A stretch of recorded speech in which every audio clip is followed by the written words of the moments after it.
Telecomunicaciones, Juan Carlos Muñoz, ministro de Transporte y Telecomunicaciones chileno, uno de los responsables también de este proyecto. ¿Cómo está, ministro? Buenos días, Lucía. Muchas gracias por tenerme aquí en el canal. Muchas gracias por estar conectado con toda Latinoamérica a través de DNews para hablar precisamente de este proyecto, pero también de algo que nos convoca a todos, y es cómo avanzamos a una movilidad sostenible, que es algo que trasciende las fronteras de Chile. Pero partamos por este proyecto, la importancia que tiene. Bueno, la conectividad, ¿verdad?, ferroviaria y en particular entre el Gran Valparaíso y el Gran Santiago, algo que ha estado muy presente en este gobierno. El presidente Boric, en sus anuncios de junio del año pasado a la cuenta pública, este fue el anuncio más aplaudido, y nos encomendó al ministro García de Obras Públicas y a mí hacernos cargo de generar una propuesta para conectividad ferroviaria. Y estuvimos en eso trabajando el segundo semestre, y hemos anunciado que el trazado es un trazado que tiene varias virtudes. Por una parte, ocupa la faja ferroviaria que ya existe. Es decir, vamos a mejorar lo que ya hay, y por lo tanto eso nos permite que la inversión ferroviaria sea mucho menor a lo que presentaban las alternativas.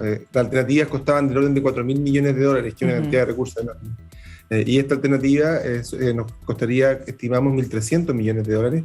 Y al mismo tiempo, porque usamos la faja vigente, eso permite estar más tranquilos respecto de que los tiempos que va a tomar esto en finalmente implementarse van a ser un poco menores y con menos incertidumbre que si hiciéramos un trazado completamente nuevo. Perfecto. Por último, también quisiera destacar las comunidades por las que pasa, porque son comunidades que algunas de ellas han estado bien rezagadas, y que este tipo de proyecto le viene muy bien. El servicio sale hacia el norte, pasa por Batuco, después visita Tiltil, Yayay, ¿verdad?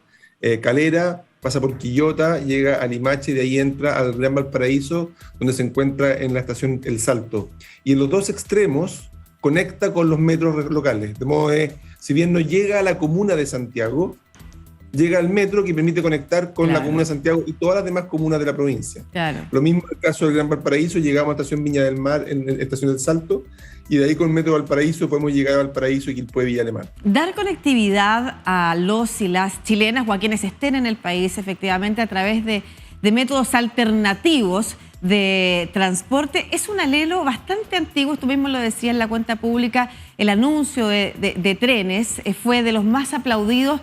¿Por qué es tan relevante? ¿Por qué a los y las chilenas nos motiva tanto la idea de conectar Chile o reconectar Chile a través de trenes? ¿Y por qué ha estado tanto tiempo suspendida esa idea pese a lo popular que es? Así es, bueno, al menos yo, mi generación, crecimos con los bochincheros de que andar en trenes de lo mejor. No sé si usted se acuerda de esa canción. Sí, claro. Y yo creo que eso está muy metido en nuestro inconsciente de que andar en trenes es realmente extraordinario, es muy atractivo, tiene horarios de salida, tiene una certidumbre respecto de la hora en la cual uno va a llegar, dependiendo del tipo de tren, porque nosotros tenemos dos tipos de trenes operando, unos que son más bien suburbanos, en que hay gente que viaja de pie, por ejemplo el Santiago Nos o el Puerto hasta Limache, pero tenemos otros también que son interurbanos, como el Santiago Chillán, en que uno va en un asiento garantizado, ¿verdad? Y no va gente de pie, pero en general el viaje tiende a ser bastante más cómodo.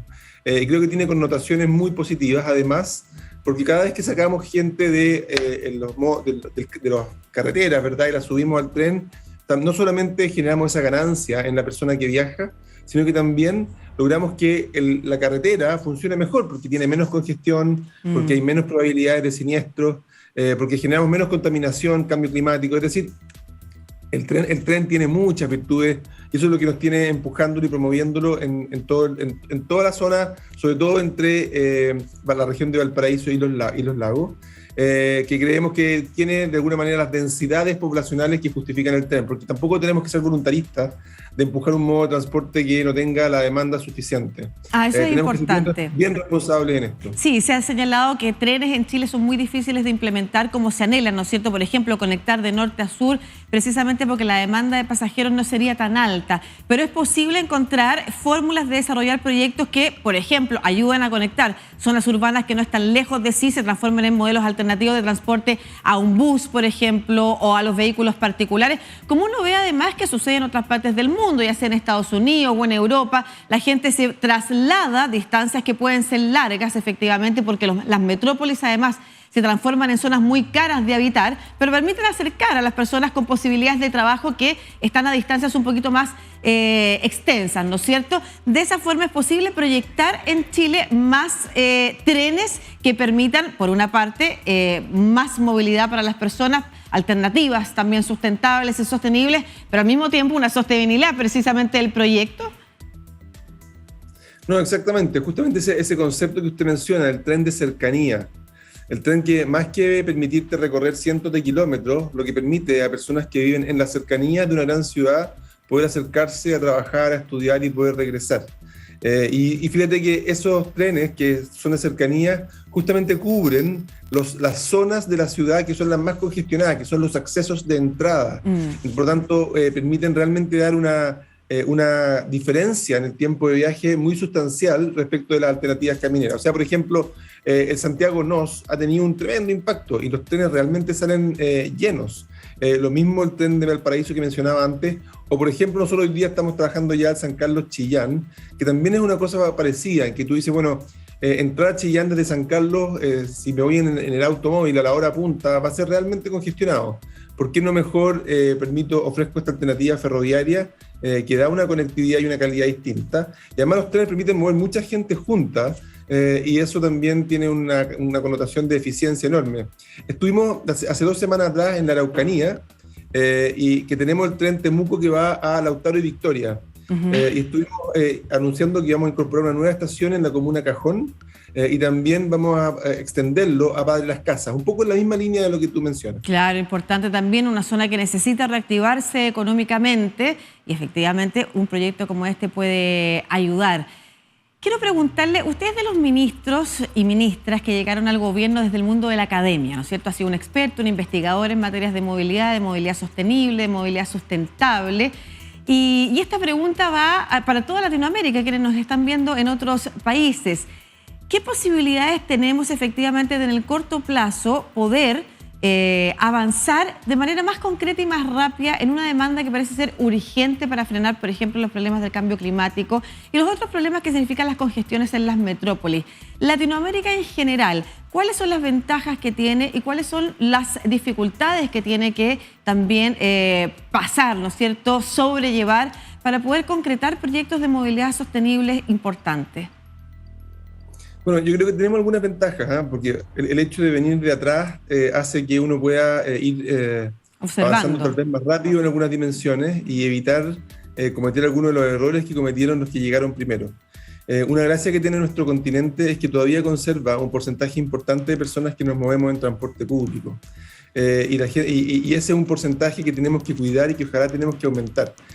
Todos los países están viendo la forma de poder desincentivar el uso del automóvil y poder ir aumentando la cantidad de personas que usan el transporte público. En Europa es más fuerte, pero Estados Unidos prácticamente perdió esa batalla y es muy difícil de revertir. Yo creo que nosotros tenemos que ir tomando decisiones que no son siempre las más evidentes para los usuarios, para la gente, que es ir disponiendo parte del espacio para esos modos de transporte sustentable que son, por ejemplo, el transporte público y el transporte no motorizado. Siguiendo con el transporte público, hay un ámbito en el cual también tenemos una ventaja, que estamos menos alineados con ciertas tecnologías o con ciertos países que proveen tecnología. ¿Y qué quiero decir con eso? Nosotros hoy día somos las ciudades en Santiago que tienen más buses eléctricos en el mundo, y una de las razones por las cuales hacemos eso es porque no hemos abierto a que los buses que vienen de China pueden ser una buena solución, que no estamos amarrados a una industria local, y por lo tanto, y esos buses de China han sido realmente muy efectivos en no solamente brindar la conectividad que se necesita, sino que además a un costo sustancialmente menor. Y por lo tanto hemos logrado avanzar mucho más rápido, y eso nos pone curiosamente, y parece como una paradoja, que fuera de China no vas a encontrar una ciudad con más buses eléctricos que los que tenemos en Santiago, tal vez Bogotá, pero te habla de nuevo dentro de la región. Es decir, creo que estamos en una posición de poder empujar el transporte, la electromovilidad en el transporte público de una manera muy interesante. En el caso de Santiago logramos combinar metro con buses de una manera también interesante, que era la tarifa integrada que otros países y otras ciudades quisieran emular. Y cuando voy al transporte no motorizado, que también es una mirada interesante, porque los viajes en bicicleta tienen la gracia de que permiten no solamente evitar emisiones completamente, ¿verdad? Al mismo tiempo cuidar tu salud, disponer espacio vial para esas otras actividades de la ciudad. Si el transporte privado del automóvil ocupa mucho espacio. Claro. Y la verdad termina ahogando a la ciudad, tanto en los viajes cuando están en movimiento como los vehículos estacionados. Y es tan evidente cuando tú te mueves por la ciudad. Yo ahora estoy en Antofagasta y, por ejemplo, Iquique, Antofagasta, un montón de ciudades del norte también están llenas de automóviles. Y eso genera un problema también de convivencia vial importante. Entonces estamos empujando también el tema del transporte no motorizado. Aquí hay ciudades dentro de la región, de nuevo me gusta mirar a Bogotá, que han empujado fuerte la bicicleta y nosotros tenemos que hacer lo mismo. Qué buena idea. Además, algo que post pandemia también se evidenció en algunas ciudades que decidieron sus autoridades efectivamente priorizar la movilidad peatonal, la movilidad en bicicleta y quitarle carriles a los automóviles privados, y como usted decía, particulares, que por mucho que se vayan ensanchando las calles, porque es una mirada que se ha tenido también incluso en nuestro país, ¿no es cierto? La idea de que hay que ensanchar las calles para que quepan más autos y finalmente nunca son suficientes. Y ese cambio de perspectiva es relevante. Y la pregunta ahí tiene que ver con que si es posible transformar eso en una política de Estado, porque a diferencia de otros países quizás que tienen esa mirada más internalizada en la cultura, aquí a veces las ideas van cambiando y se van cerrando, habiendo, dependiendo de quién llega a ser autoridad. Conversábamos hace unas semanas también con el gobernador de la región metropolitana, Claudio Rego, sobre la reactivación del eje principal de la ciudad de Santiago, que incluye también, por ejemplo, un espacio para la movilidad sustentable, un proyecto extraordinario, aplaudido en el mundo, licitado, que se empezó y se frenó porque otra autoridad llegó al cargo cuando él era intendente, que en ese momento era cuando se implementó. Entonces, tenemos en Chile la posibilidad de generar una política de Estado. ¿Hay una mirada ya consensuada respecto de cómo avanzar? Bueno, yo creo que a poco se ha ido generando ese consenso y cada vez más la autoridad independiente del área en el cual, de la línea política que uno tenga, tiene más claridad respecto a algo que es tan evidente. Lo que tú decías al principio es brutal.